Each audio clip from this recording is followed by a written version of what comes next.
Welcome to Everything STEAM. I'm your host, Sam Stanford.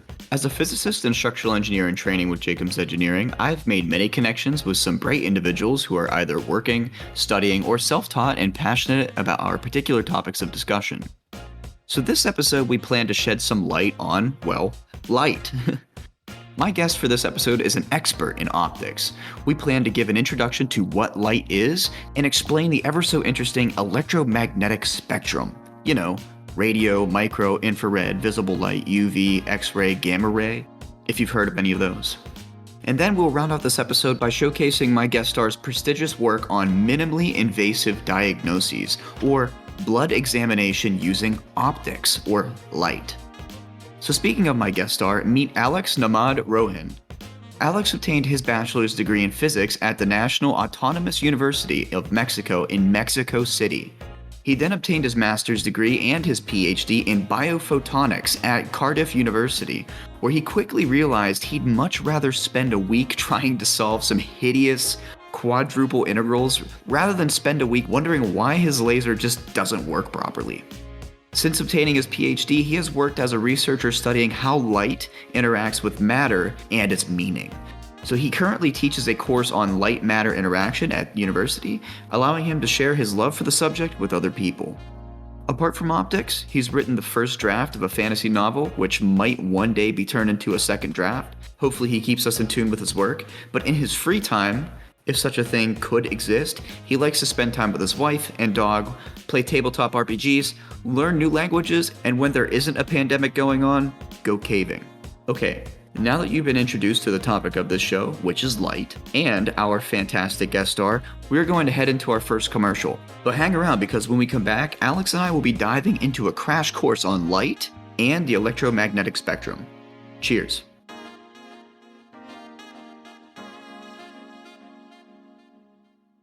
Thanks for coming on the show, Alex. Thanks. Thank you for having me. It's a pleasure. Yeah, definitely. So this first segment, we're going to be introducing light, the electromagnetic spectrum, and then a couple other things that we threw on here that I think would be really cool. But did you know that the ancient Greeks, like in 400 BCE, they believed, so this is Plato, Euclid, and Pythagoras, all three of them thought that light came from our own eyes, like flashlights. Rather than us receiving them, we were projecting light out of our eyes. Did you ever hear that? Yeah, I did not know that. Isn't that crazy? The second I closed my eyes, I stopped producing light. And okay. That's how they perceived darkness. They thought whenever the lights came off, that was the end of it. That was light. There's nothing else. Isn't that crazy? That's fun. It would be fun though to have little light producing mechanisms in our eyes. Yeah, it would be really cool. We'd be superheroes then. So thanks for that little fun fact. I did not know that they believed we produced light rather than detecting it. We've definitely come a really long way in about 2,000 years. So that's you would hope. Taken us a couple thousand years. Yeah, we say that that's a long time, but it's really not. It's quite surprising that the grand scheme of time, it's only taken us 2,000 years to come up with some of the gadgetry that we have today and taking advantage of the electromagnetic spectrum. But I guess to start off, maybe we could start with the bare basics, the bare bones here. So what is light when you think about it fundamentally? Well, there's two aspects to it, which we can talk about separately, I guess. There's the particle aspect, these little packets of light or photons, and there's a wave aspect, which is actually the one that I'm more familiar with because it's the one I directly work with. So it depends on whether you look at it classically or quantum. So if you zoom in and go into the really, really tiny quantum world, then you're dealing with photons. Yes. But if you zoom out and look at it in a macroscopic way, so how light interacts with objects that you can hold in your hand, like your phone or a bottle of water, then you're talking about waves. And in terms of waves, it's a periodic change, a periodic oscillation of what we call the electromagnetic field. So this is essentially an electric field and a magnetic field which are changing, and when one changes, it causes a change in the other, and so that causes a change in the first, and so it's sort of feedback process which causes this wave phenomenon, this periodic phenomenon. Yeah. Like, Yeah. And it might all sound like really taboo whenever you first start to, study this, especially for the people that are listening, or watching. They're like, oh wow, you're talking about, well, you have something that's a particle, and then there's something also that, it's a wave. So which is it? Well, it's both. It's simultaneity. But light is, so in a really lay terms, light is like the smallest quantity of energy that can be transported in a wave and behave simultaneously as a particle at a very, very large speed, a speed that's, simultaneous, or not simultaneous, but instantaneous to us, right? So what is that very large speed? it is right around 300,000 kilometers per second. So it's slightly less than that. It's 299 something, 2998. Yeah. I don't know 10 to the the number 8th first. meters per Right, second. it's right around 300,000 kilometers per second, or 300 million meters per second. So that is ridiculously fast. The fastest things humans have been able to build travel at, I think rockets would be possibly a few thousand kilometers per hour. Mhm. So now make that 3,600 times faster to get kilometers per second, and you're still at just a few thousand. You still have to multiply that by another 100 to get to 300,000 kilometers per second. So it is ridiculously fast. As you said, Sam, it's instantaneous to us in our time scale. Right. Yeah, because it's how fast we can perceive what's going on, the change, right? And another thing I guess that's really important here is we talked about how it is a particle and a wave, but I think when people think particle, they think of something that has mass. But no, that a light or a photon, we'll just say a photon is something that just doesn't have mass at all. It's just pure energy, which is something very important, because when I would think particle way before I started studying physics. I would think, oh, it's like an electron or a proton or something. No, not even the slightest. It's something that's pure energy.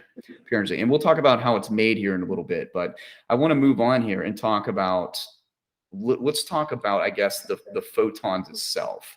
Maybe you have some insight on photons, the particle aspect.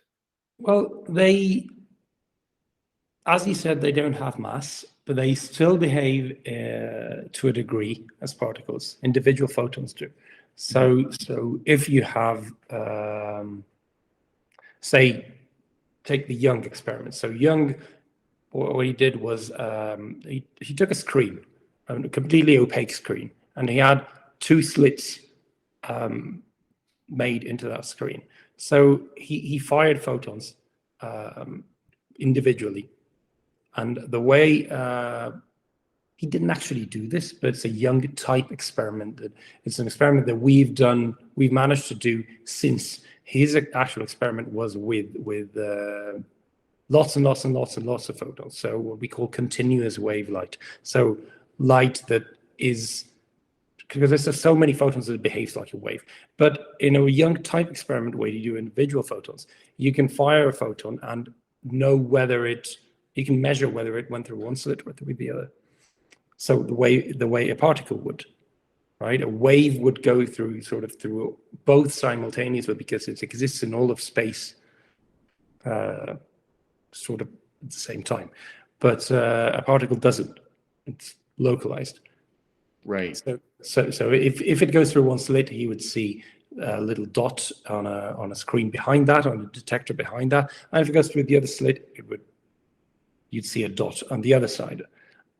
The funny thing is, if you start doing that with lots and lots of photons, like you do it with one, and then you fire another and another and another, and you see where they fall, the collection of little dots you get on the detectors behind that, so the pattern that you see behind that is actually that of a wave and not that of a particle. So each individual photon behaves as a particle, but then when you take a whole bunch of them together, they behave like a wave. You don't see that they fall only where a particle would fall, but they fall exactly where you would predict using the maths that physicists use to describe waves. Right, right, because the photon is the position in which it is moving throughout that wave, right? It's that instantaneous spot in space where light is behaving or existing. It's a snapshot. They're snapshots, right? Sort of. It's still not 100% localized, because then you would be violating what is called Heisenberg's uncertainty principle, Yes, yeah. which says you can't know for example, for a particle, the position and the momentum of the particle. So that is the position and how quickly it is traveling. You can't know them infinitely precisely at the same time. No. So you still have, both are still a little fuzzy. But yes, a photon is, I would say with that caveat, is slightly fuzzy in the position. We don't know exactly whether it's here or maybe here, or, It's we try to get it as close as possible. It's it's probability. What is the most probabilistic point in space in which this is going to behave, exist, however you would like to say it. So yeah, it's a lot more. It's funny in physics. The deeper you go, the harder it is to model things. The universe is not as cookie cutter as we think, especially in the quantum realm, like something very, very small like that. But yes, so I guess now explaining waves a little bit more. So waves are the electromagnetic waves. You have the electric field wave, and then you have the magnetic field wave, right? Moving perpendicular through space. And this is the propulsion of energy in the form of electromagnetism. Isn't that what the wave is? Precisely. So if you think about an easy and nice way to think about it is in 2D, because electromagnetic fields, EM fields, are 3D, so it's a little difficult sometimes to visualize them. But in 2D, you can sort of draw them on a piece of paper. You can visualize them more easily. So if you think of a pond and you throw a pebble into the pond, you see it's going to fall into the water at some point, and from that point you'll see waves ripple out. So these waves are the water moving up and down. Now it looks as though the waves were actually moving outwards from the point of impact of the pebble or the water, but they're not. So the molecules of water are actually moving up and down, and so right where the pebble hits, the water goes down, and then a little bit outwards from that it goes up, and then afterwards it goes down where it previously went up, and a little bit outwards it goes up, and so on. So it looks like they're actually traveling outwards, and the propagation of energy is indeed outwards. Right. So, and there's no, my apologies. I was going to say, so you have two different things, which are the direction in which the particles of water move, the molecules of water move, and the direction in which the energy is propagated, which we call the direction of propagation of the wave. So in the EM case, you have two fields. It's no longer just the molecules of water, but you have the electric field and the magnetic field. And as you said, they oscillate, they go up and down, so to speak. They become positive and negative in perpendicular directions to each other.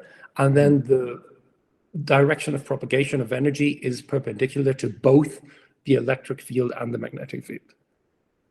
So that makes sense. Hopefully that makes a little bit of sense. Yeah. It's best for you, like if you're not too familiar with physics, but you want to know what light is, the best way to think about it is take like a fish tank, look at the side, and then, like you said, drop a pebble in, and then you get to see the waves, the wave moving through. That's the kind of behavior in which you could see it's best represented that way in a real like a normal application. And then also we have to think about the wave itself. So if you know anything about waves, there's three properties that are important. One is wavelength, which is probably the most important. Then there's the amplitude and its frequency. So frequency deals with, how fast the wave is moving through one point in space. And then also the wavelength is the distance between the crest and the crest of the wave, or the trough and the trough. So the top and bottom points of the wave. And what we attribute these characteristics to is the electromagnetic spectrum, right?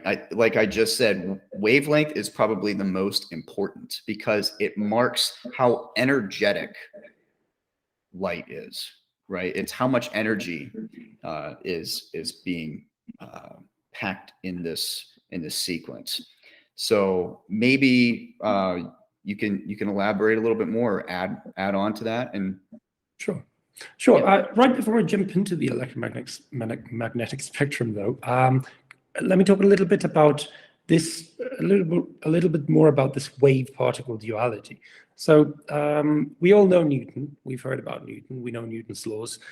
He was this sort of the scientist par excellence, right? He was the probably one of the most famous scientists that have existed on Earth. So at the time, at his height, he was head of the Royal Society. He edited journals. He was basically renowned throughout, at least throughout the United Kingdom, as this absolutely great, absolutely brilliant scientist. And also he was not a very nice person. He had a bit of a temper. So he really didn't want to be on his bad side, because it meant he probably didn't have access to getting your work published, at least in British journals.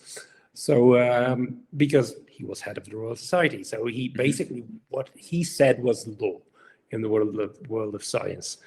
And he was absolutely convinced that light consisted of particles. So he had created his 3 laws of motion that described how things behaved. And it wasn't proven yet, but there was this sort of idea that maybe matter consisted, if you zoomed in, really deeply, it consisted of little particles. So it was comfortable, I guess, for him to think of photons, of light, as also particles. I don't think he used the word photon, but he thought light was made up of particles. What is that theory? There's a special word for that. It starts with a C. Yeah, I know what it's called. I just saw it. Like it's killing me. It's on the tip of my tongue. The corpuscular theory of light? Yes, that is it. Yeah, because he said light consisted of corpuscles, so little. It comes, I guess, from the Latin. Corpus is body, and so there were little bodies of light, so little particles of light. Around that time, there was a Dutch scientist, Christian Huygens, or as we like to pronounce it in English, Huygens, and he was convinced that no, light was actually made of waves, and so a lot of phenomena of classical. So when I say classical, I mean not quantum. A lot of classical phenomena surrounding light, such as diffraction and refraction, reflection, could be interference, even could be explained better by a wave theory of light.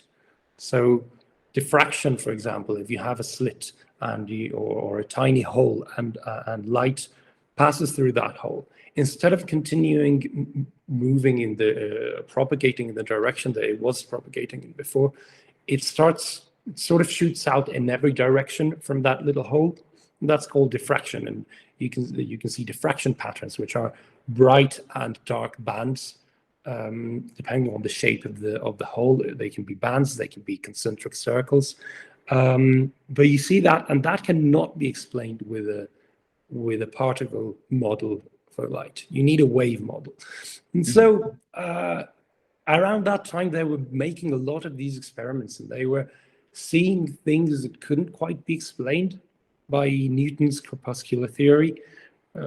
So he had the guts to stand up to Newton and say, you know what? No, I think it's a theory, and he developed his theory. And so it's funny how the perception of reality changes. At the time, I suppose Newton was more popular and better known, so people thought he had to be right. Then the experiments that people started making in the 1800s started giving credibility to Huygens' model, and people started thinking, well, maybe light is actually waves. And then in the 20th century, with the advent of quantum physics, we now know it's kind of both. And this ties into what you were saying before, the wave-particle duality. It's a particle, but it's also a wave. And what that means, we don't really know. We don't, even today, we can talk about the properties of light and how it behaves when it behaves as photons, and we can talk about how it behaves when it behaves as waves, but we don't really know what it means that it's both things at the same time. Yeah. Man, isn't that fascinating though? I find that fascinating if we don't know something, but we see it. Like we can model the behavior, we can see it going on, but we don't know yet. That's pretty much all of the fundamental forces of physics. Like we don't see it, obviously. We observe its effects and we have these theories on it, but it's given us what we have today, but we still don't fundamentally know why it works like that, like why this occurs like this. And that's fascinating within itself. That's right, because it means there's still so much science left to do, right? Yes. There'll always be. It's the I guess the rabbit hole, right? The never-ending rabbit hole Yeah. that explains the universe. So yeah, let's talk about the electromagnetic spectrum a little bit.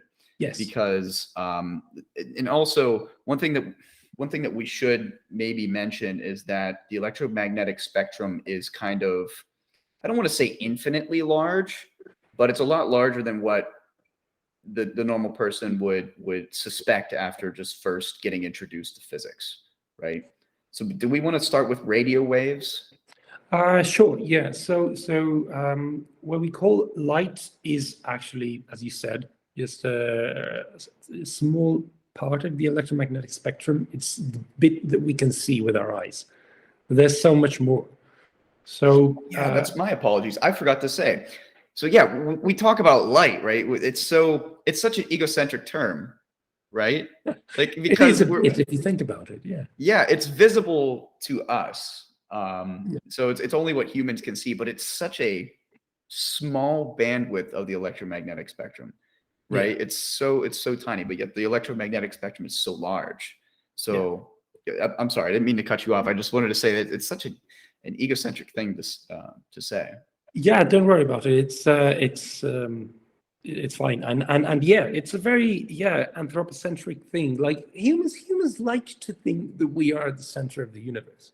So for the longest time, Earth was at the center of the solar system, well, the center of the universe, and they figured, well, not really. But then it was at the center of the solar system, and then they said, well, not really. The sun is the center of the solar system, and now, yeah, light is. Strictly speaking, we should be calling all of the electromagnetic spectrum light. Yes. But we only refer to light as the bit that humans are capable of seeing. So, as you said, it's a bit egocentric. But yeah, we have, you mentioned wavelength. So we have different, how do I say this? Different parts or different regions of the electromagnetic spectrum separated by wavelengths. So if it goes from here to here, then we call it this. If it goes from here to here, we call it that. So what we call radio waves are the longest wavelength electromagnetic waves that there are. So it's in the order of kilometers. Yeah, so I would say. This means the distance, as we said, between a crest and a crest, which is a wavelength, is in the order of kilometers, even tens or hundreds of kilometers. That is really, really long. That is distances between cities. And these are the waves that radio stations emit. This is what your car's radio picks up, or or your TV antenna picks up. For older TVs, I know everybody has a smart TV that connects to the internet these days, but traditionally TVs would have an antenna, and that's what they would pick up. They would pick radio waves transmitted from a station, and that would encode sort of all of the information of sound, and in the case of TV, also images, what you see on the screen is encoded in those radio waves. Yes. They are huge. They are absolutely huge. And they are the least energetic of all as well. Right. So it is the energy of a wave is inversely proportional to its wavelength. So the longer the wavelength, the less energetic it is. So there's always this worry that we are surrounded by, we live in a sea of electromagnetic radiation. And the fact that that we use the word radiation makes people think of radioactivity and how that's bad for your health. It's actually not, because radio waves and communications waves, these mobile phone communications, and TV and radio and all of this, these are not energetic at all. These are millions of times less energetic than what we call visible light. Yes. And that isn't energetic at all. We don't take damage to our eyes from normal light. I mean, unless you look directly at the sun or a laser. But normally when you see things, your eyes are not damaged. So now imagine waves that are 1 million times less energetic. Yep. Actually, I should say 1 million squared, so that is 10 to the 12 times less energetic. Right. So let me back up, because I know we talked about this offset a little bit, and right after the radio wave section of the electromagnetic spectrum, you get microwaves. Yeah. And the fun story behind microwaves and why we use microwave ovens is because there was a famous experiment. I can't remember what the famous experiment was, but a man that was working on the research team had a candy bar in his pocket, a chocolate bar, and as he was working, he noticed that the chocolate bar became liquidous, and they were like, maybe this is a good idea.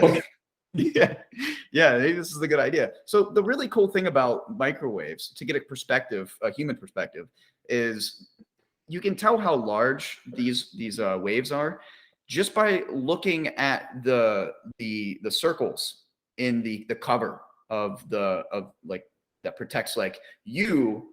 Not protects, but like it shields you from the waves, right? That's how large the waves are. It destructively interferes the waves from coming out of the microwave oven.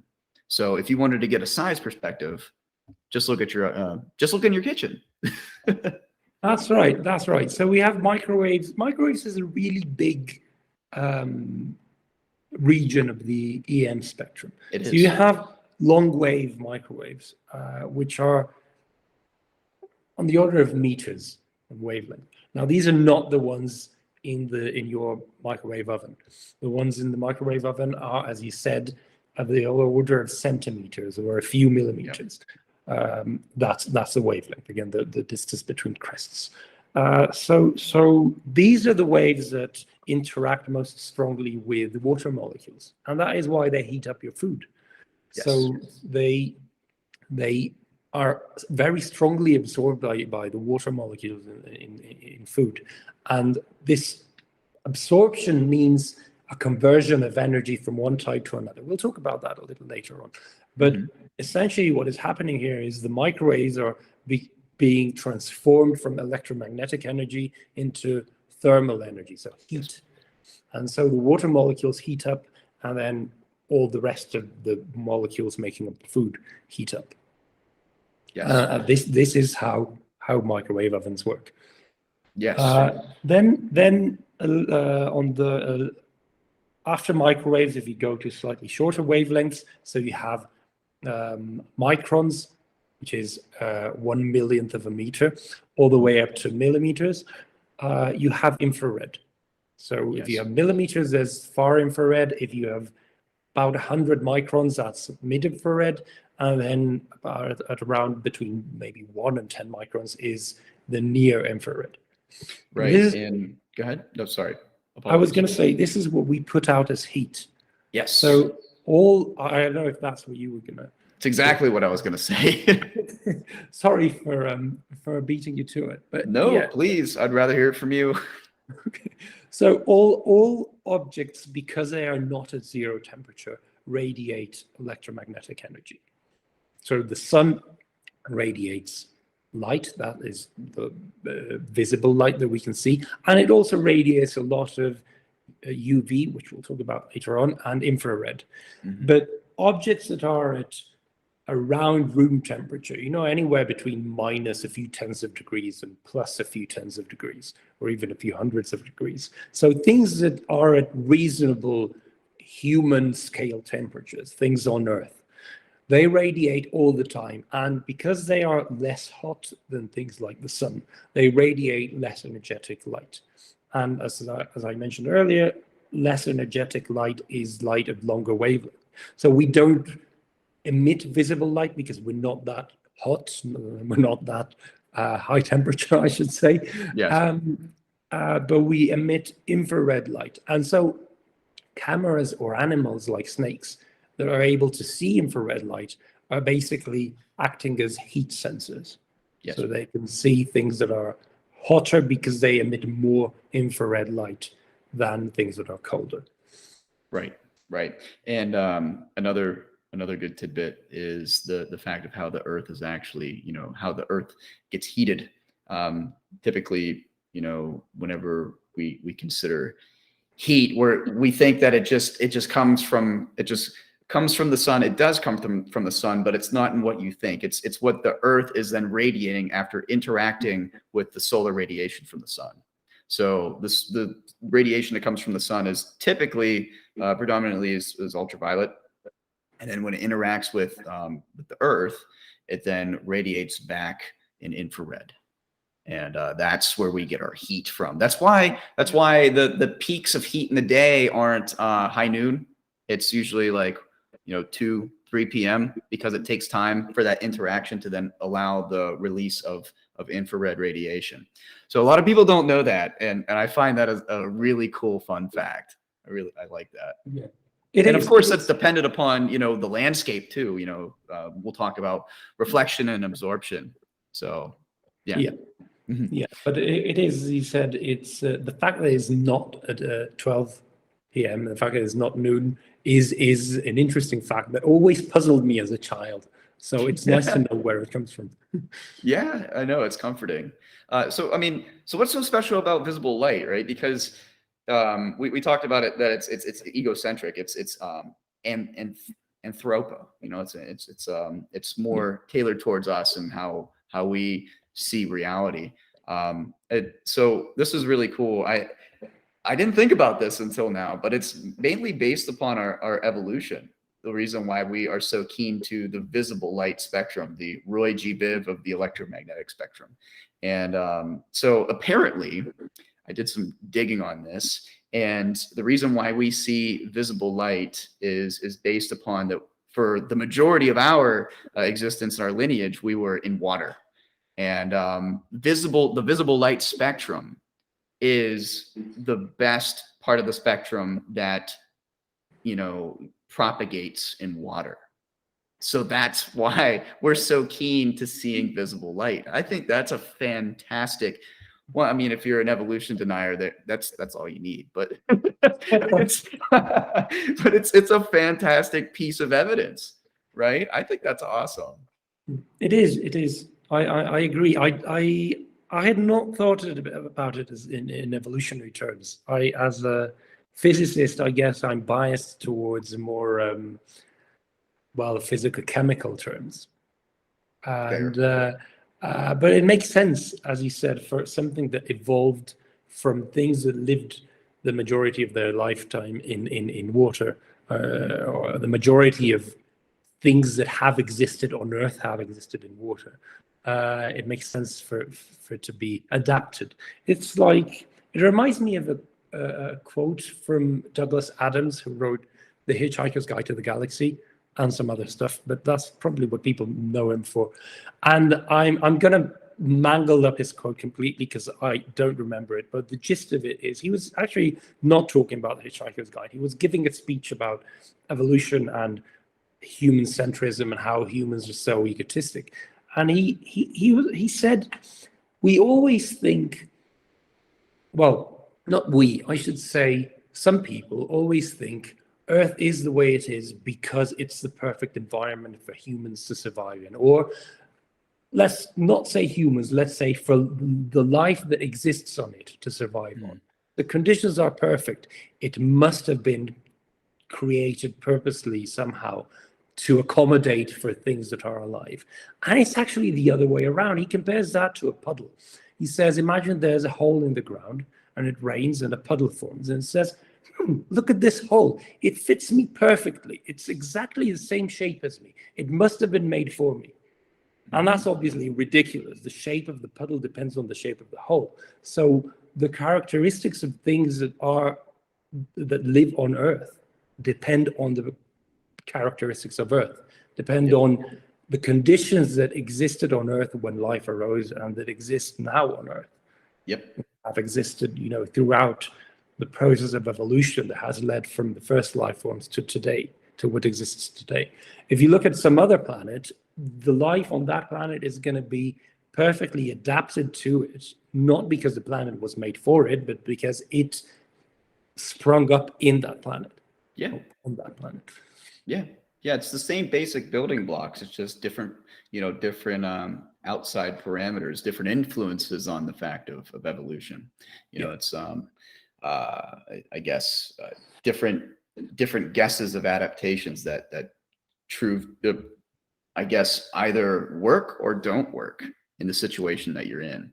And a lot of things haven't worked for sure. Yeah, I just did a podcast on Monday, and I talked about how how we have come up in the bottom tail, the thermal minimum of a Milankovitch cycle, and we haven't, as a society, we went from a few million to 7.9 billion in that small thermal minimum. Imagine whenever we have the effects of climate change and the natural Milankovitch cycle, it's going to be a different world. So yeah, it'd be interesting. And like we're talking about climate change now. I'm also thinking, I know this has nothing to do with me, but say 30,000 years from now, when we're at the thermal maximum of the Milankovitch cycles, what's it going to be like then? Like, woo. I know, it's already way too hot for my tastes. I don't want to think about that. Yeah. Some people like it. Some people don't. I grew up in Pennsylvania, so I like my temperature fluctuations and sub 90 degrees. But hey, we're here in Arizona and we're loving life. But okay, so the last thing that I wanted to talk about, maybe, do we want to cover the rest of the magnetic or the electromagnetic spectrum? Yeah, I know really quickly, because I think the rest is part of the rest is something that a lot of people could relate to. So right after visible, we've got UV, ultraviolet. So that's, as you said, the part of a large part of what we get from the sun is UV. And we've got near UV and extreme UV. And extreme UV is so energetic that it is used to destroy, utterly destroy any kinds of, life, I should say. I was going to say microbes, but all life would be destroyed by extreme UV. So it's what's used to sterilize surgery rooms, for example. Yes. So I'm getting ahead of myself. So near UV is what we get from the sun. And that is already energetic enough to destroy some of our DNA in our cells, which is why if you spend way too long at the beach and you don't use sunscreen, you might develop cancer. At the very least, you're going to get skin burns. Because this UV radiation is very energetic. So it's no longer nice, comfy, harmless, visible light. It's strong, energetic UV light or UV radiation that we can't see, but it's there, and it harms our cells and the DNA in them. Things like glass are opaque to UV, even though they're transparent or visible, they're opaque to UV, which is why if you're in your house, you don't develop skin cancer, even if you're right by the window taking the sun, assuming the window is closed. If you use things like sunscreen, that also blocks UV. And then you have extreme UV, which, as I said, is used to sterilize this. We're already in the 10 nanometers. So that is 10 nanometer is 100 million times smaller than a meter. Yep. And that's so that is already microscopic. There's no way you can see that. A micron is about maybe the width of a human hair is between 1 and 10 microns. And then 1,000 times smaller than that is between 1 and 10 nanometers. And that's where you get extreme UV. Yes. And then wavelength of, if you go to even smaller wavelengths, smaller than a nanometer, you get X-rays. And that is, everyone is familiar with X-rays because everyone will at least not necessarily have had an X-ray taken, but everyone knows what it is. And, you go to the doctor, you stand behind a thing and you get X-rays that is absorbed by your bones, but it goes right through the rest of all the soft tissue in the body. And so that's how they can take an image, an X-ray image of your skeleton. Right. And it's small enough to not have a particular interaction with your cells. Right. Yeah, exactly. Unless they're very, very densely packed, as in the case of bone. Right. Sorry, continue. Yeah. And at the very opposite end of the EM spectrum from radio waves is the most energetic waves of all, most energetic electromagnetic radiation of all, and these are gamma rays. Yes. And so if you don't know, in space, the biggest and meanest and most energetic things are black holes. And when black holes interact with each other, or they swallow stars and everything that's going around the stars, they emit gamma rays. It's such an energetic event that it emits these super powerful bursts of radiation. And those are energetic enough to completely vaporize a planet. If we had a black hole that were to emit a gamma ray burst in the direction of Earth, we wouldn't even notice. We would just be instantly vaporized. Right. Yeah, it's kind of cool. And I think we missed. There's a really interesting part of the spectrum that's like, I can't remember. It's like at the end of X-ray and then gamma ray as well. It's so small that it can make changes to your DNA. It can disrupt your DNA. Which is kind of, well, I guess your genome in general, I think that's quite fascinating in itself. And there's a lot of speculation. I mean, that's always a possibility on the table whenever we have something that goes wrong with our genome or we lose a gene. And obviously it's a joke, but it's small enough that it could actually disrupt our genome or just any species genome, which is pretty cool. Yeah, because now you're talking about the wavelength is on the order of the size of an atom. Exactly. Yeah, I wanted to say that I guess gamma rays can go down to, from what we humans have measured. I need to not say we because I'm not involved, but 10 picometers, which is 10 to the negative 15th meters. That's way less than a hydrogen atom. So a proton. It's a lot smaller than a proton, which is crazy. So last thing that I want to talk about before we go into commercial break is that how is light made? Because we've talked about what light is. It's a particle. It has a duality with particles and waves. and it's energetic, it's massless, but how does that happen? Where does it come from? And it's quite interesting, because if you add energy to any system, what happens in the universe is that the most probabilistic outcome is to undergo entropy, the dissipation of energy. And the most probabilistic way to do that is to give off light, which is energy. Because we're trying, say you got a cup of coffee here, and it's hot, right? But then over time it becomes cool. It's because it's undergoing entropy. It's trying to become, in a lower state of energy.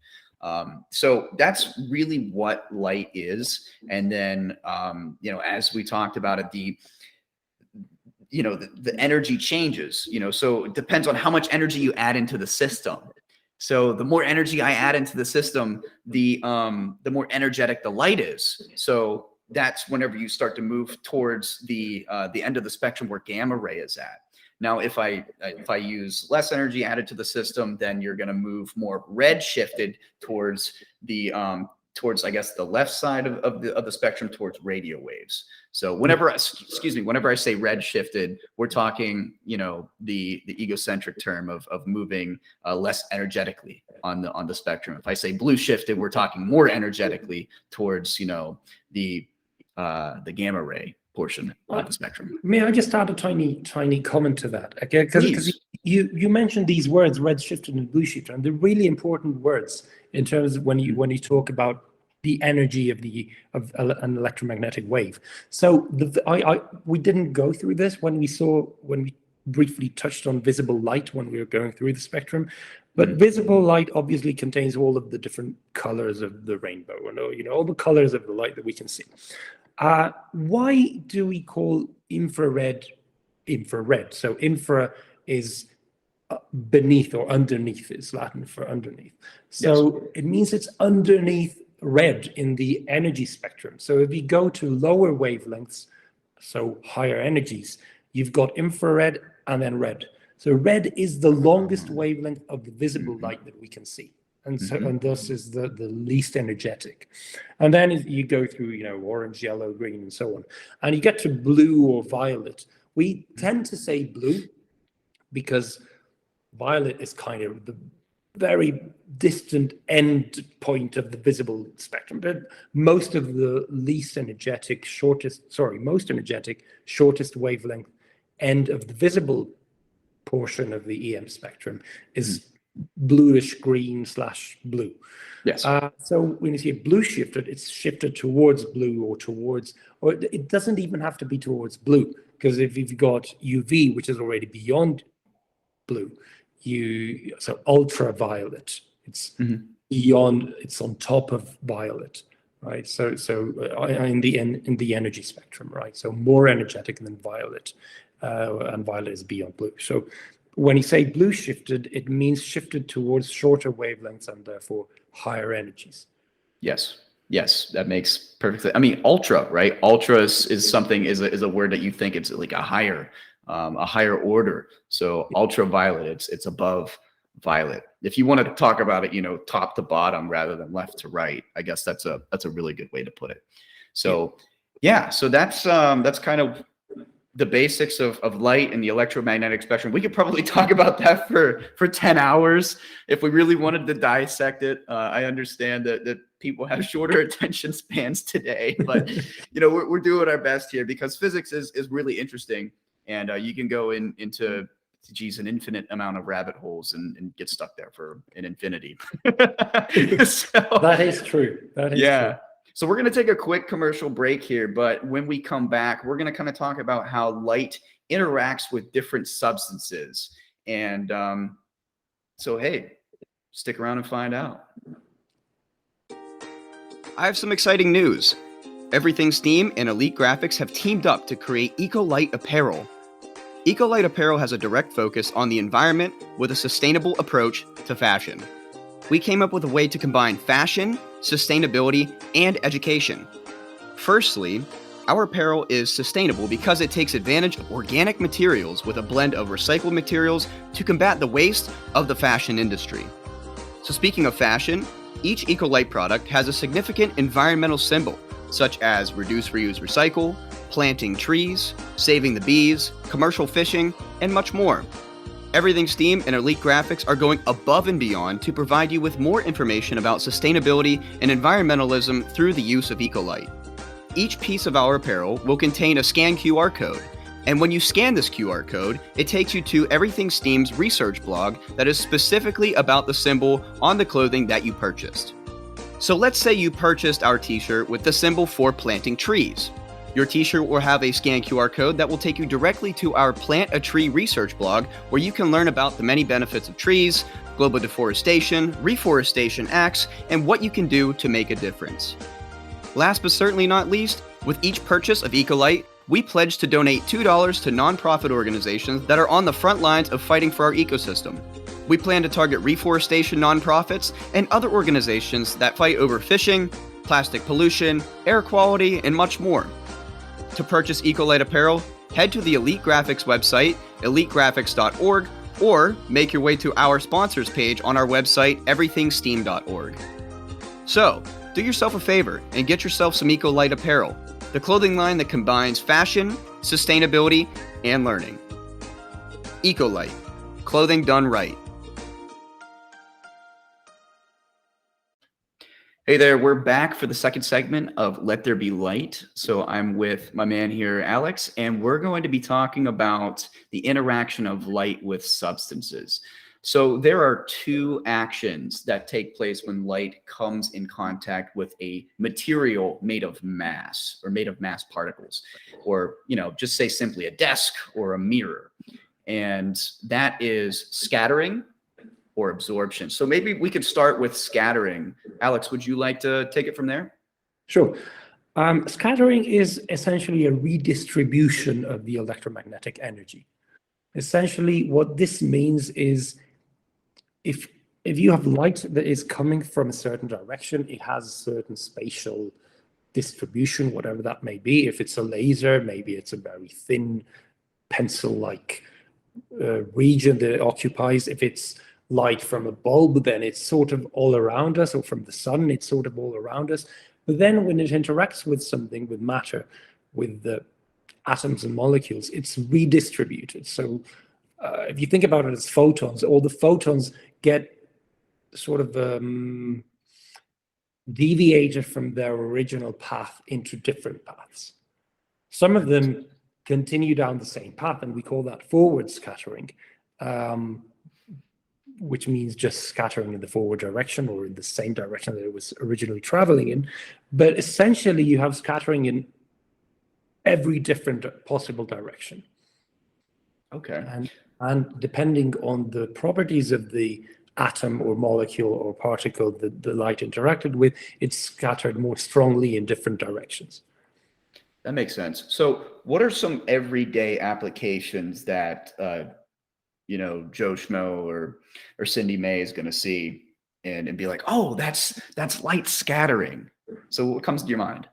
Well, there's a bunch that I could talk about. I guess one that maybe a lot of people might have heard of is Rayleigh scattering and Mie scattering. So Rayleigh scattering is scattering by very, very small particles. Smaller, when I say small, it means smaller than the wavelength. So when we talk about visible light, which is a few hundred nanometers in wavelength, then we're talking about things smaller than that. And smaller than a few hundred nanometers is nanometers or tens of. So that is about the size of a molecule. A big molecule is maybe 100 nanometers. Mm-hmm. Most molecules are maybe around 1 nanometer. So things that are very small compared to the wavelength, they produce Rayleigh scattering. And what this does is this is shorter wavelengths are more strongly scattered than longer wavelengths. So in the visible part of the spectrum, blue light or violet light is more strongly scattered than yellow or red light. And this is responsible for the color of the sky. The sky is blue because the sunlight interacts with all the molecules that the atmosphere of Earth is made of, or the air is made of. And because they scatter They scatter all colors of light, but because they scatter blue much more strongly than yellow or red, basically that's basically why we see blue all around during the day. Now,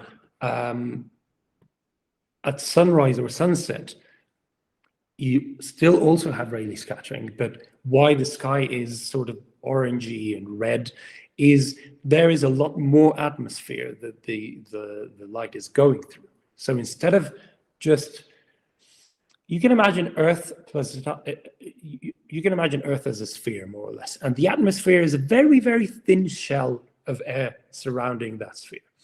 So if you shine light directly down, so perpendicularly to the surface of the sphere, like you have at sunrise, sorry, at noon. High noon, at yes. noon, yeah, high noon, then there's very little amount of air that the molecules, sorry, the light is actually going through. So relatively few molecules of air that it's interacting with.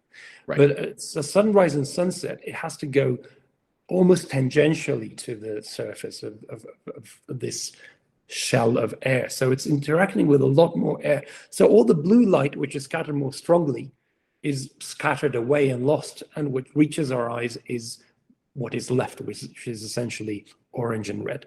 And this is why the sky is orange and red during sunrise and sunset. That makes sense. The other one that I mentioned is me scattering. Yes, yeah. So this is scattering by larger particles. So if you have particles that are maybe on the order of the wavelength, so like water vapor, or yeah, bigger than that, so a few microns, as you said, water vapor.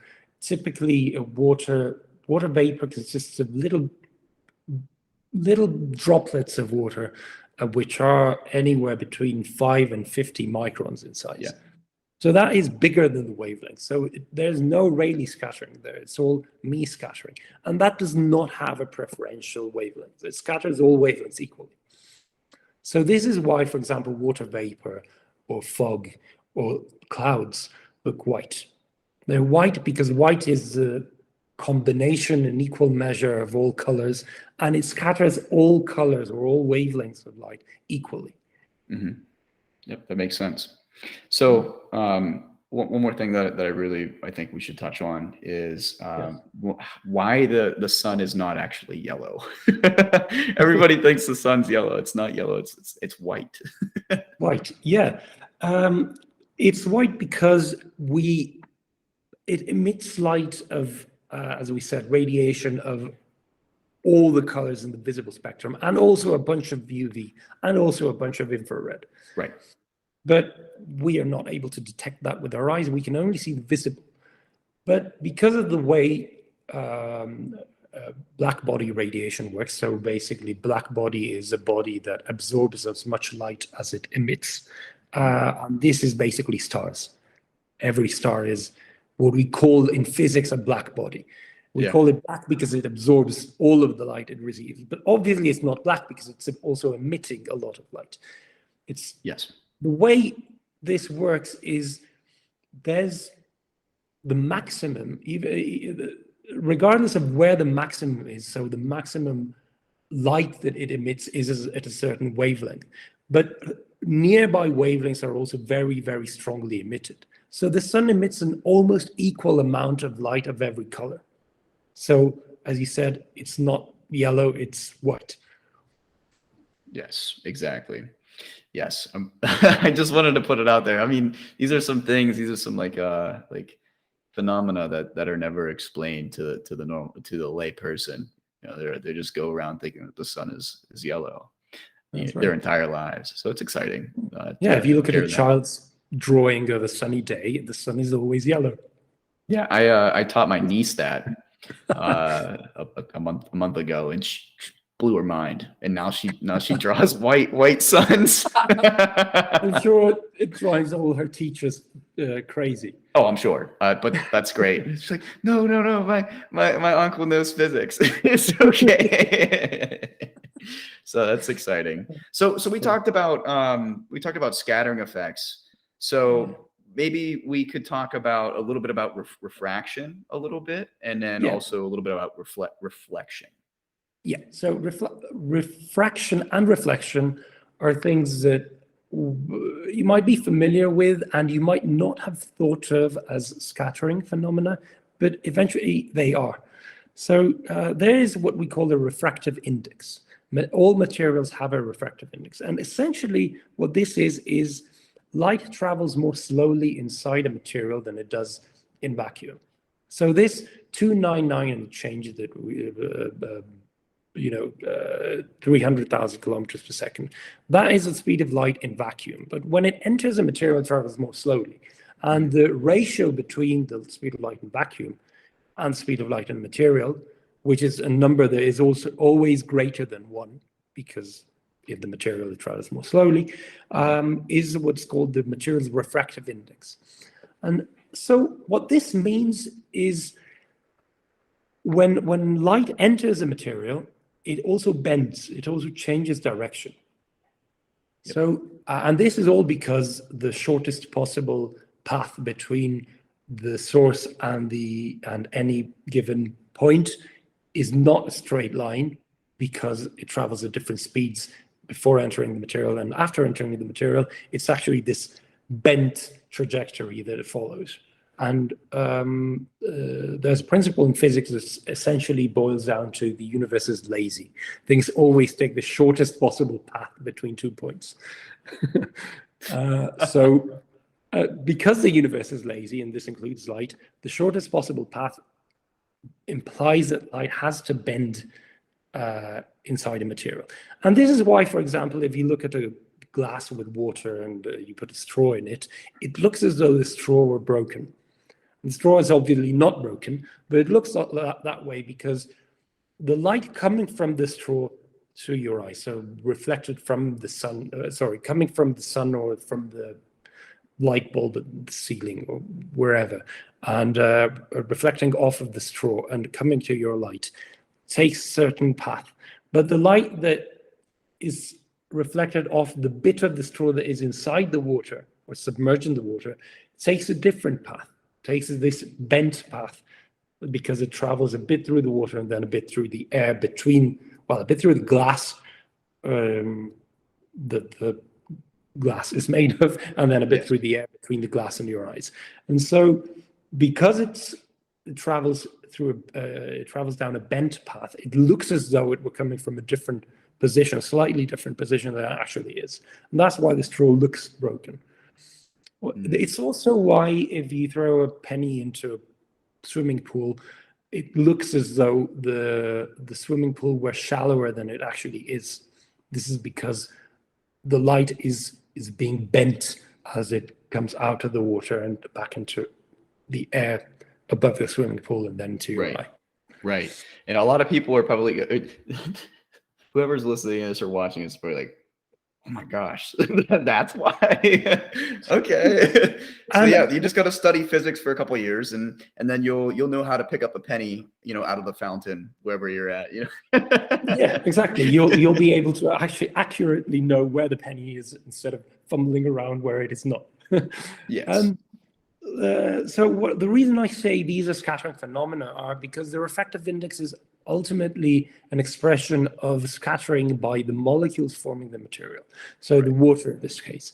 The water molecules are scattering and also absorbing, but we'll talk about that a little later on. They're scattering the light.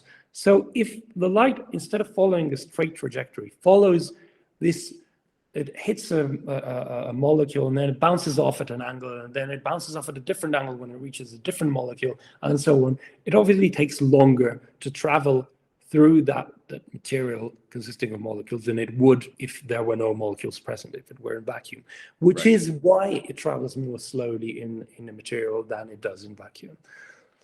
Makes sense. That makes perfect sense. So I guess the last one is reflection. We talked about refraction there a little bit. So would you like to talk about reflection? Yeah, reflection is, again, also a manifestation of scattering by the molecules. It's what happens when the molecules scatter in the backwards direction. So back in the direction where the light came from. Yep. Or if it hits them at an angle, then if it hits, for example, the surface of a mirror at an angle, then it bounces off at the same angle in the opposite direction, but at the same angle. So this is called backscattering. And this is what you have in a mirror. You have a very, very smooth surface of a very highly reflective material.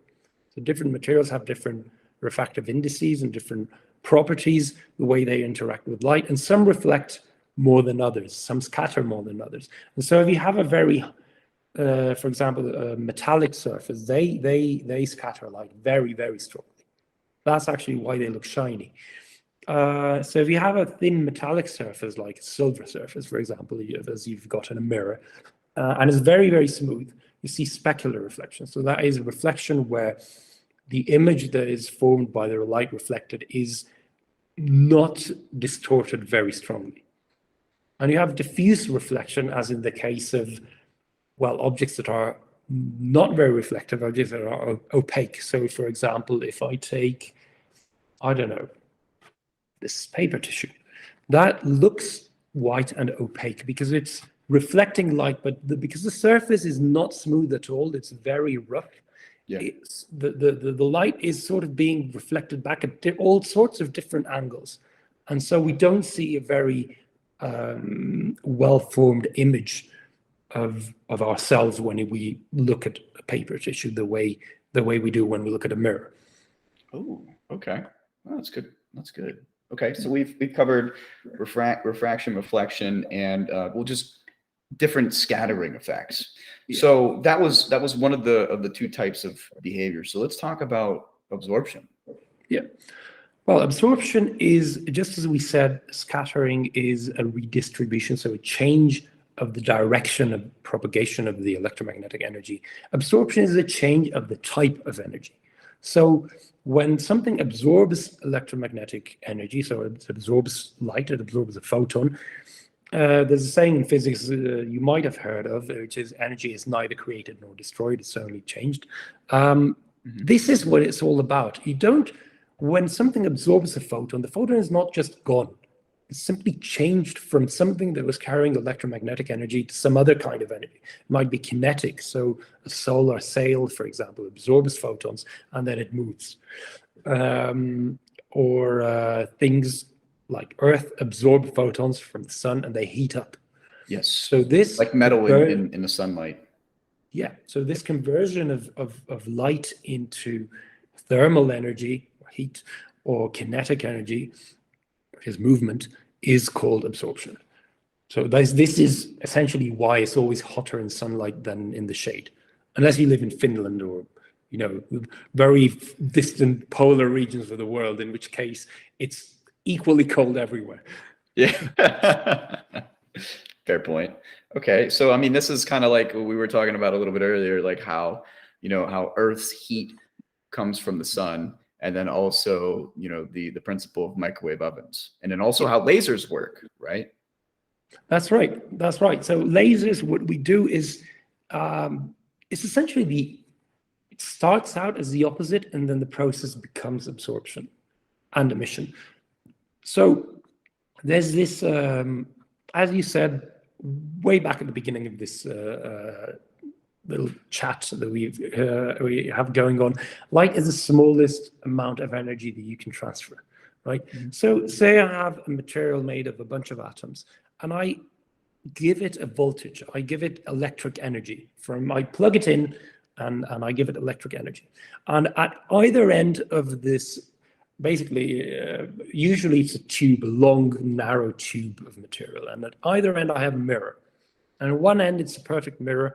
At the other end, it's an imperfect mirror. So some small amount of light goes through, but most of it is reflected back, right? So at the beginning, I don't have any light. I only have voltage. But this electric energy, it excites the atoms or the molecules of the material of this narrow tube that I've got, which is the lasing material. So because they become more energetic, and as you said, entropy has to increase. It wants to go back down to the non-energetic state. Yeah. Lowest possible state. The way it does that is by emitting light. Yes. And because you're exciting all of the atoms at the same time, they emit light, I wouldn't say at the same time, but in phase, which means it is light, it's all traveling in the same direction, and it's all the energy of all the little photons that are being emitted by this material is added up as the square of the number of photons. So if it's not in phase, it's just proportional to the number of photons, but because it is in phase, it is proportional to the square of the number of photons. So there's a lot of energy going on in there. Yeah. And some of these photons will come out of the imperfect mirror. They will come out of that end. Some of them will be reflected, and then they'll hit other atoms and re-excite them. So imagine you've got one of the atoms of that material. It already went down to the lowest possible state by emitting a photon, but then it's re-excited because it absorbs a photon, right? So then it wants to go back down. It's like, no, why did you give me more energy? I said I wanted to be in the lowest possible state. So it emits another photon, this time in the opposite direction, and you've got the perfect mirror on that end, so it bounces back, and so on. And that's why you've got continuous lasing. So very continuous, collimated, which means it's all traveling in a narrow pencil beam of light in the same direction, and it's very highly energetic light. This is what a laser is. And it's all basically absorption and re-emission of photons. Oh, okay. What part of the electromagnetic spectrum is lasers?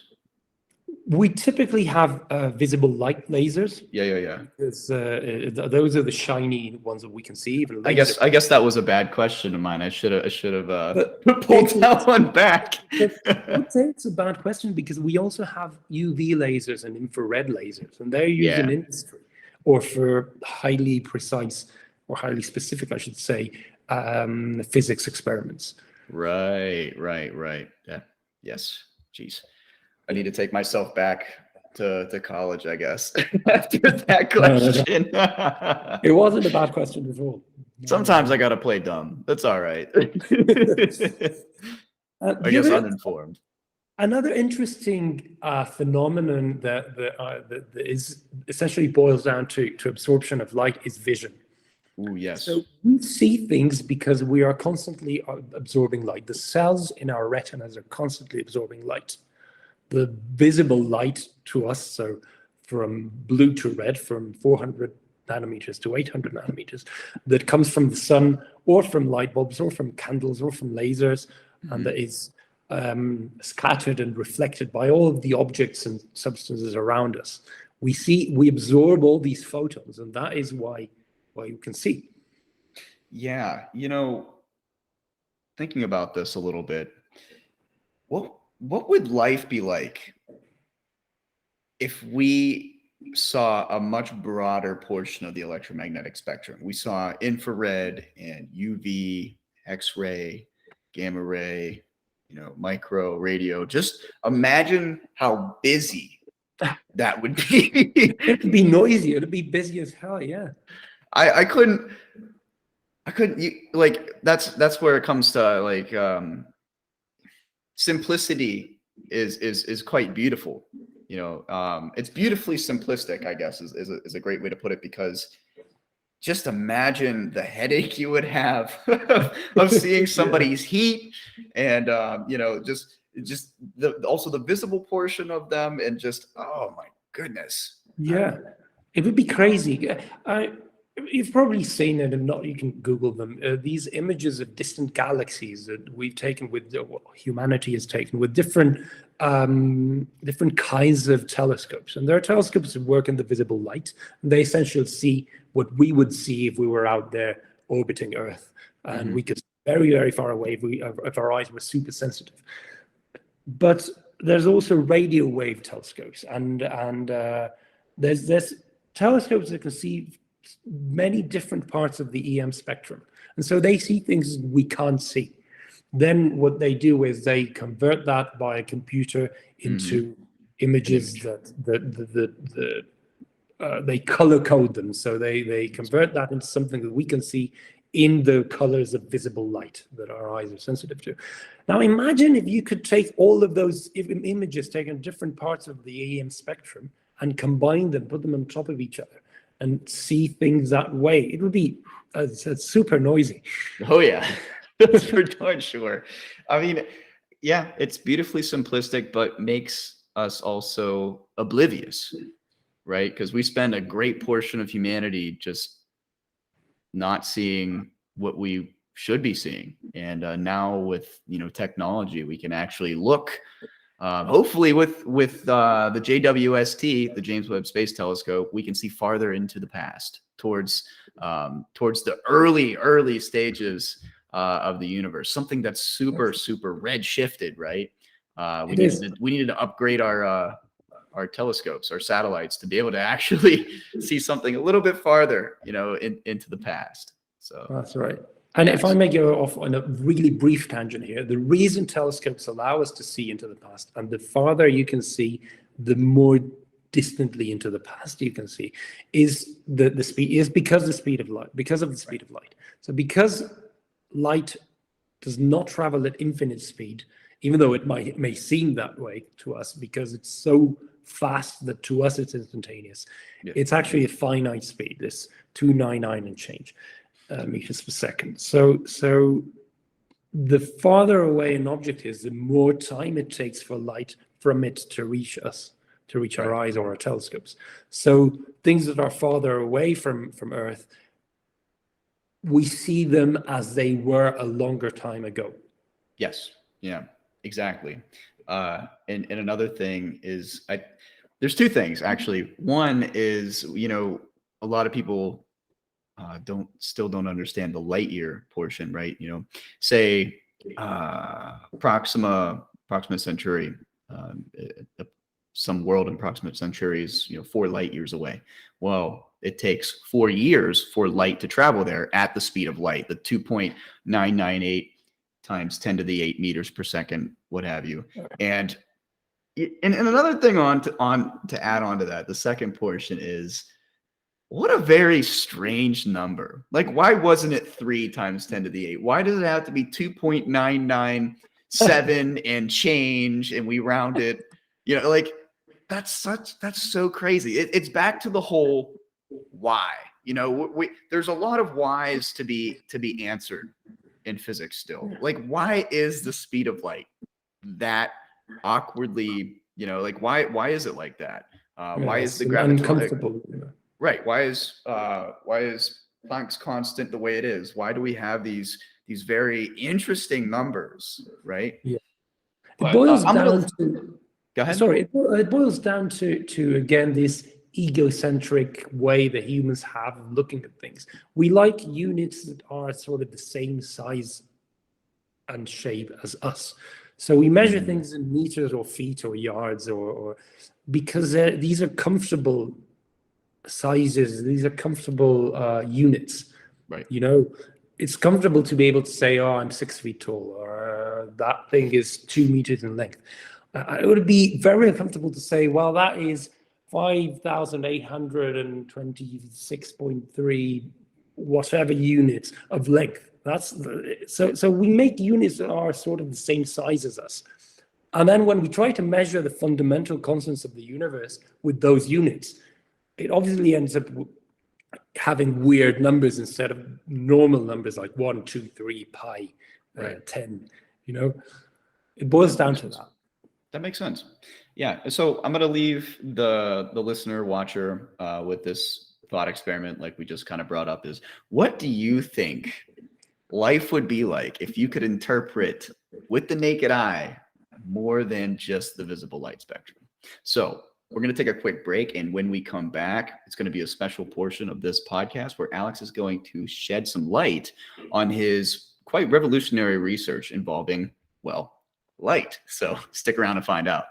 Have you ever been standing in the shower looking at the ingredients on your shampoo bottle and noticed that water is always the first ingredient? Well, I have.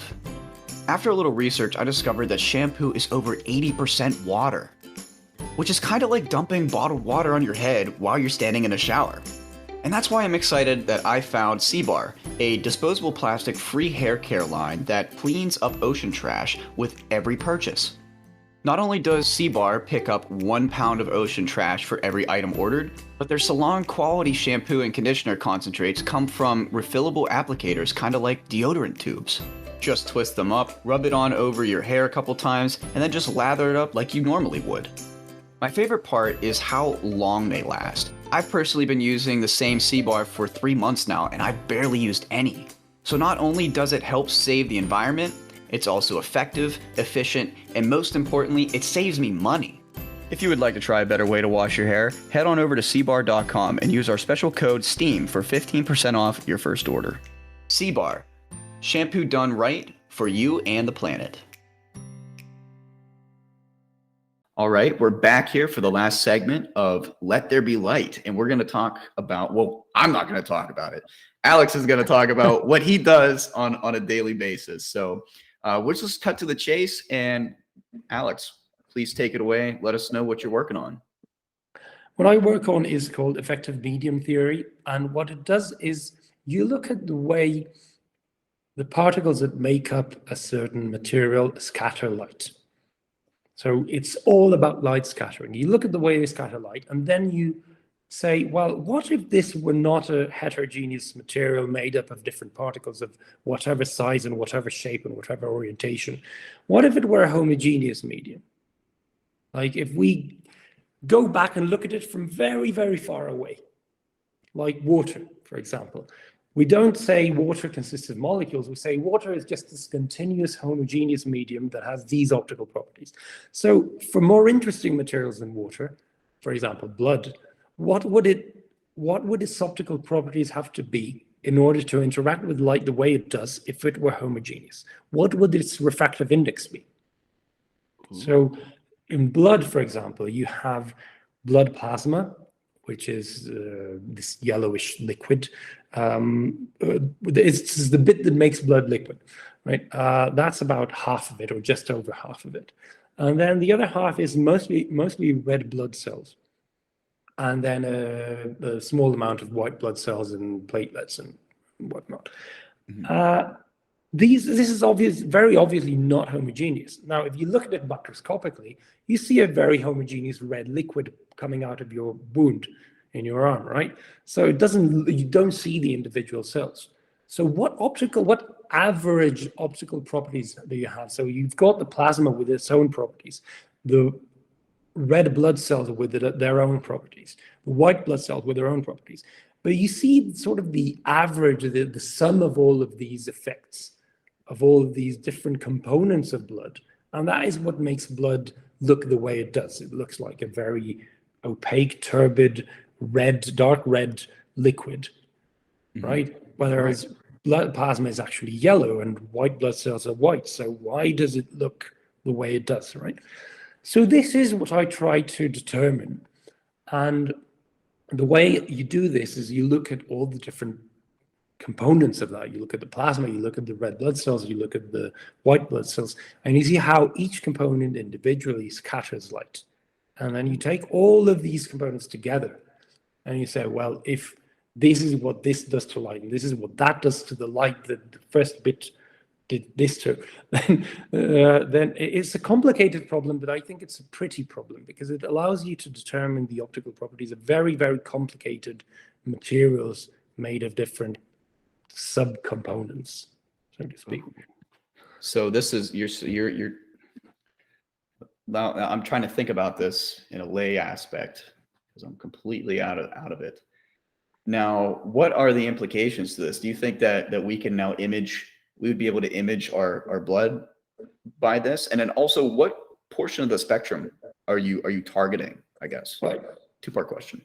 Right. So the second part I'll answer first because that's the easiest to answer, I guess. I mostly work with visible and a tiny bit of near infrared, but mostly visible.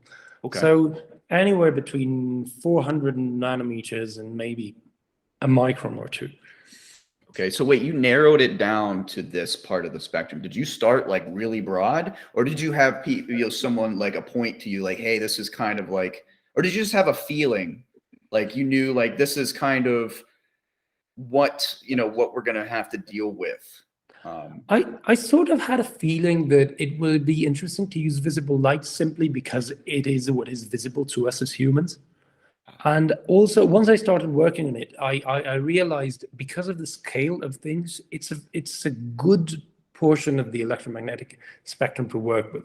I mean, you kind of don't want to work with UV when you're working with biological things, because UV is very energetic, as we already said, and you don't want to be destroying all of your biological material when you work on it. Now, that's a problem for the experimentalist. I work on the theoretical side, but I want the people to be able to look at what I do, and maybe if they're going to design an experiment around it, or to prove or disprove anything that I come up with, then it has to be something that is feasible and preferably not very destructive or disruptive to the sample, right? So you don't want to use UV. And because of the size of these things, so blood cells tend to be around a few microns in size. So red blood cells are about 8 microns in diameter. White blood cells are a bit bigger, maybe 10 or 12. There's actually different kinds of white blood cells.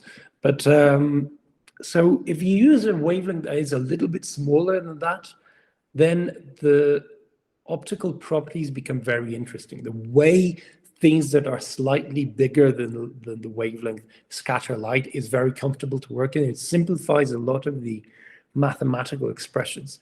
If you go to things that are much smaller than the wavelength, so if I were using radio waves, which have a wavelength of kilometers, and then the cells are just absolutely tiny compared to that. Well, first of all, they would probably not interact very strongly. Radio waves get little information. With people and with cells. So yeah, you wouldn't have a lot of information that you could get out of that. Yeah. And also, on the other hand, the mathematical expressions that are involved become super complicated. I could imagine so. This is why visible light is so good for this specific type of problem. Okay.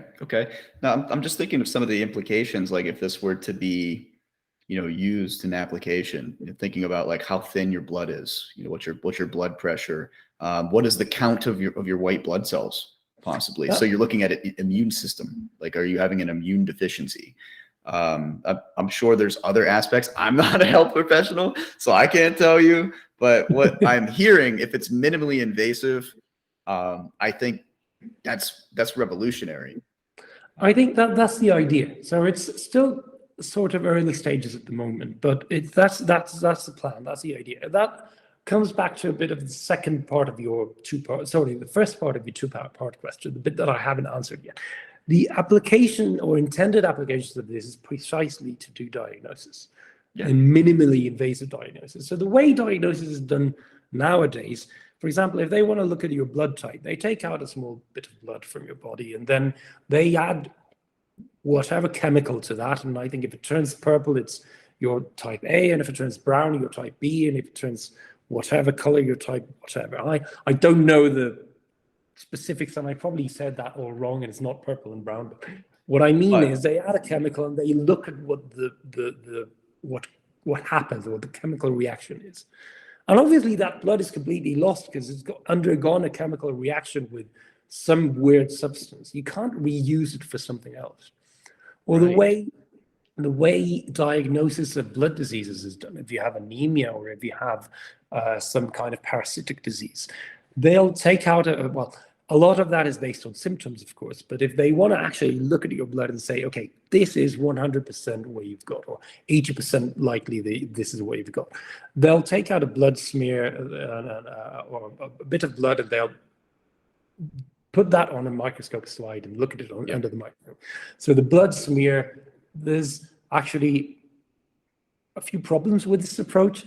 One of them is, I would say the most problematic is it's done by eye. It's someone looking down the microscope and going, okay, we have this many cells of this type, and cells look kind of roundish or kind of small or kind of big or kind of brown when they should be bright red, or kind of sickle shaped. And so I think this is what this person's got. And that's why they've got those symptoms. Or I don't see enough of that type of white blood cell, so their immune system is depressed. So I see too many, so they're probably fighting an infection, right? Another problem is they look at a very small region of that blood smear and they assume this all homogeneous, that whatever they're looking at, if they move the microscope slide a little bit, they're going to look at basically the same thing, the same number of cells per unit volume or per unit area in that case. Right. So the way that is done is very destructive. You can't reuse the blood. The blood is ruined. As a little bit subjective, I mean, medical personnel are experts at this. They're really good at looking at a blood sample and going, this is what this person has got. But there's still a human element to it. And they've still got to go under the microscope, and you still have to pay someone to look at that microscope and say, with all my years of expertise, I think this is what's going on, and then make some tests, do some tests on the person. Right? Imagine if you could just shine a laser on it, say, calculate a few numbers. So the refractive index, we talked about this, is the ratio between the speed of light in vacuum and the speed of light in a material, but it's actually not constant. So for any given material, the refractive index is a function of wavelength. Something will have a different refractive index for blue light than it will for red light, and for infrared, and for UV, and for radio waves. Right? So you could look at, say, blue, green, yellow, orange, and red, and infrared. So a few different wavelengths, and say, this is the refractive index at this wavelength, this is the refractive index, that wavelength, and so on. And you create what is called a spectrum, which is basically a curve of this refractive index as a function of wavelength. And you just feed that to a computer, compare it to spectra you've obtained from healthy people, and from people suffering from one type of anemia, and from another type of anemia, and from leukemia. Then you could instantly, in a very minimally invasive way, in a non-destructive way, because all you did was shine a little bit of light onto the blood. It doesn't have to be very energetic. The laser doesn't have to burn all the cells. So you could then reuse that blood for some other test. Agreed. And then all you have to do is pull off of a database, controlled database, and say, this is what's different, and this is what we've seen in the past. Exactly. And the refractive index is, as I mentioned earlier, a manifestation of the scattering of light by all the different particles that constitute the material. So if you have a refractive index for blood, then you have the effects of blood plasma and red blood cells and different types of white blood cells and platelets, and maybe if you have a pathogen, well, that will interact. If you have a malaria is caused by a pathogen, a parasite that lives inside, or it gestates inside red blood cells, and then they burst and it comes out and it lives in the bloodstream. Those are obviously also going to interact with light. They're going to scatter light in their own way. They're cells or they're tiny organisms in the end, right? So the way these things, all these different components with different shapes and different sizes and different optical properties interact with light, the way they scatter light, give a very specific refractive index at each wavelength. So that means that if we work backwards, and this is a hard problem in physics, it's always looking at something and working backwards and saying, what do its properties have to be in order for it to look the way it does? Rather than the forwards problem, which is very simple. It's if I know the laws of physics and I know I have this with these optical properties, then it has to look like this, right? But working backwards is a difficult problem. And that's basically where the problem is at the moment. It's if these are the refractive indices of the blood at different wavelengths, then this has to be the composition. It has to have this many red blood cells which do or don't have enough hemoglobin or enough oxygenated hemoglobin in them. There are this many white blood cells. There are this many pathogens of this type. Man, so that's the idea. Sorry. No, I was saying that's awesome. That's really cool research. And I think, just to take back from the entire episode and to focus on what you're doing, is that light is literally not just what comes out of the light bulb, right? There's so many facets that we take advantage of in day-to-day life, like possibly what you're doing with minimally invasive technology to look at what's in our blood. Like that's awesome. So yeah, sorry, I didn't mean to cut you off there. I just wanted to say how there's way more applications of light than what the normal person would suspect. Oh, it's fine. I was kind of done. I do want to add a small caveat. So I think what I've said this is what I do, and this is the intended application, and made it sound Like it's this super awesome thing that's going to revolutionize the world. I mean, I hope it is. I hope it ends up being something revolutionary. But there is a caveat. There is red blood cells form about 40% of what's in blood, and plasma is 50 odd percent. So white blood cells and platelets together are only 1% under normal conditions, assuming you're not fighting off an infection and you don't have leukemia or anemia, or, under normal conditions for a healthy person, red blood cells are about between 40 and 45%. And most of the rest is plasma. So any change in the properties or number of white blood cells or platelets is going to be a change of 1% in what you see, even possibly smaller, because white blood cells happen to interact less strongly with light than red blood cells, just because they're spherical, more or less spherical, and red blood cells are not spherical.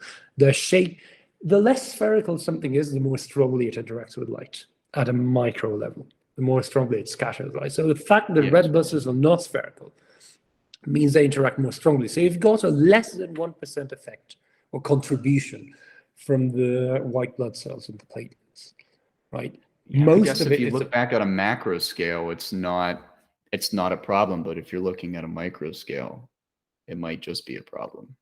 It is a problem, because then it's going to be very hard to see any small variation, even within the healthy interval of, some people have a few more red blood cells than others, and some people have slightly fewer blood cells than others, but it's all within the healthy range, right? Yeah. In medical tests, you always get a range. From here to here, it's normal, and you're there, so you're healthy, or you're out there, so you're not healthy, and you should take care of yourself, right? So even a small variation in red blood cell count or properties will probably mask a moderate variation in white blood cell count or properties. So some things are going to be more easy to diagnose than others. If you have anemia, that's a deficiency in the number or the properties of the red blood cells, right? So that's going to be very, very visible, because those are the main component of blood. Right. But something where you have a variation in properties of white blood cells might not be so visible. I see what you're saying. I think that's where it comes to be, we have to figure out the model aspect to it, but then also let it run with data, let it compile a database, with real life applications. That's right. Beautiful application of artificial intelligence. Honestly. That is right. I agree. It would be a beautiful application of it, because you could train your model. Once you've got the theoretical model, you can then train a computer to determine what the properties of a blood sample are based on these numbers, right? Right. Instead of having 1,000 patients come in that have, 1,000 different types, you could just do a localized sample and then have the program do its own learning. Create its own data set based on the fluctuations of concentration within your blood of different cells. So I think that's pretty cool. I think that's really cool. So maybe do you want to recap it all before we get out of here? Maybe. Sure. So from the top, or just I guess we could just briefly say that first of all, light is fantastic. Secondly, it's created by interactions in space-time, anywhere. Whenever energy is added to a system, you're more than likely going to get light as a result, because of entropy. That's right. And then how it is found throughout the electromagnetic spectrum is just how much energy was added initially to get that result of a state chasing a lower energy state. So the higher the energy, the lesser the wavelength, the higher the frequency, and the more energetic your wave is. Yeah, the whereas more blue shifted it is. the more blue shifted, right? And then red shifted obviously is the other way around. And then the applications here are impeccable with absorption and scattering between what you see in the atmosphere, what you see throwing, a penny into a fountain, to, absorption. You set out a piece of metal in the yard, and then you put I don't know, say it's snowing outside and you put a little bit of snow on it. The snow melts on it pretty much, I would say, instantaneously. It's all due to absorption. Yeah, because metals absorb so strongly, they're so shiny because they absorb so strongly, and because they absorb so strongly, they're such good heat conductors. Right. They absorb light more efficiently than other things, and that is why they heat up so easily. Right. So yeah, I mean, anything in life, has light to it, and it's also important to understand that we only see a small portion of the entire spectrum. Light is the entire electromagnetic spectrum. It's not just visible light. Visible light's a little portion of it, but imagining, what we could see if we can see the entire spectrum would be disgusting. I think what we see and what we experience through technology is absolutely beautiful. I can walk away, from a piece of technology and have bliss and simplicity, but then I can also think about what I could see, through the lens of a telescope. So, Alex, if do you have any final thoughts? I was just going to say, as you said, light is so much more than just visible light, and as well, it's so much more than just the way things look. There's such richness. Even though I said everything boils down to scattering and absorption, yes, it does. But there is so much richness in the way light interacts with matter, and the way light is scattered by or absorbed by matter, and then emitted back by matter. The study of light is beautiful to me. It's very, very rich. There's so many aspects of optics that you could go into, that you could study, and still not know all there is to know, even in that single aspect. So scattering, I've dedicated all of my professional career to studying the scattering of light. That's not way too long, but it's been a few years, and I still don't know nearly everything there is to know about the scattering of light. And there is such a richness that the applications are just endless. I work on one tiny application, and there are people doing some fantastic and mind-boggling things out there, just using light or the interaction of light with matter. Oh, man, you said it. You hit the nail on the head, I think.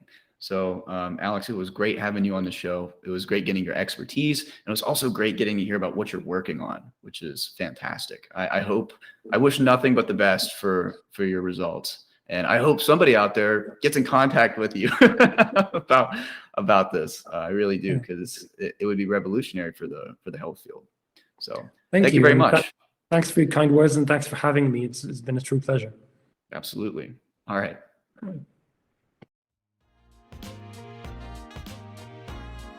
That is all for this episode of Everything STEAM. Now I'd like to give a big shout out to my guest star Alex for sharing his knowledge and vast expertise.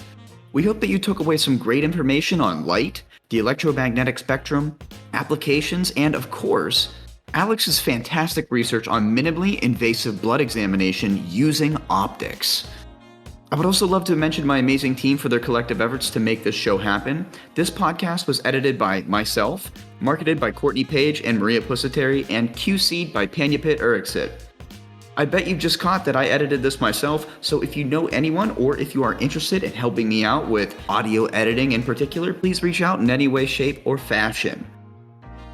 After this episode, please give our podcast a rating and review on whatever platform you get your podcasts on. We are always looking for feedback, and the rating would greatly help us out in the fight against the algorithms.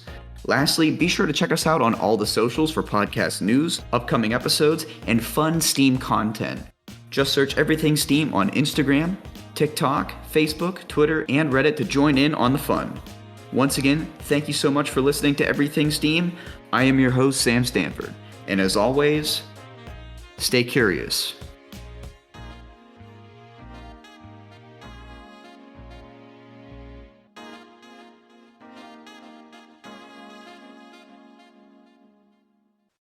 Everything Steam would like to give a shout out to Anchor by Spotify for sponsoring our podcast, along with Ben Style Music for providing our show with intro, outro, and advertising background rhythm.